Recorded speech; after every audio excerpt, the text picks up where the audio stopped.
Ada penilaian bahwa selama ini keterkaitan korban dengan Yayasan Bina Prestasi Nasional seperti terlupakan.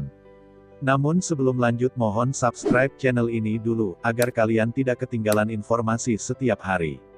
Bagi kalian yang sudah subscribe, semoga banyak rezekinya dan sehat selalu. Oke, mari kita lanjut. Dalam proses penyelenggaraan yayasan bisa saja ada motif pembunuh ibu dan anak di Subang tersebut, terkait dengan dana besar yang ada di yayasan. Seperti diketahui, pemerintah menyalurkan dana BOS yakni bantuan untuk sekolah-sekolah yang besarannya mencapai sekitar 6 triliun rupiah, jumlah dana yang sangat besar sekali.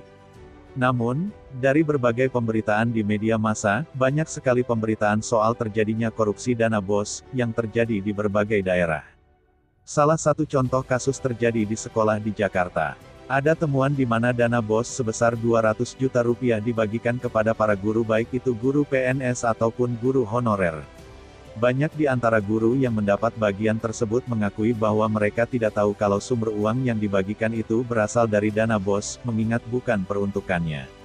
Apakah kasus-kasus seperti ini juga ada hubungannya dengan kasus pembunuh ibu dan anak di Subang? Bisa jadi, ada oknum di yayasan yang merasa terancam dengan keberadaan Tuti dan Amel. Bisa saja dengan masuknya Tuti sebagai bendahara yayasan dan Amel sebagai sekretaris yayasan, selain sebagai pendiri, yayasan mengalami kemajuan pesat. Itu terbukti dari gaji yang diperoleh pengurus cukup besar untuk tingkat penghasilan di daerah. Demikian juga dengan kepemilikan mobil yang dipunyai Tuti dan Amel, itu menunjukkan yayasan mengalami kemajuan pesat. Dengan kehadiran Tuti dan Amel, keadministrasian yayasan jadi tertib, termasuk masalah dana BOS dan dana bantuan-bantuan lain.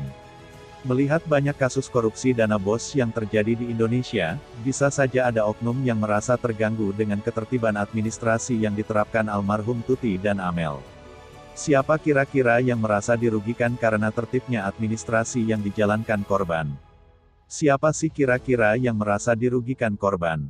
Mudah-mudahan saja tim penyidik juga sudah punya data tersebut dalam rangka pengungkapan kasus pembunuh ibu dan anak di Subang.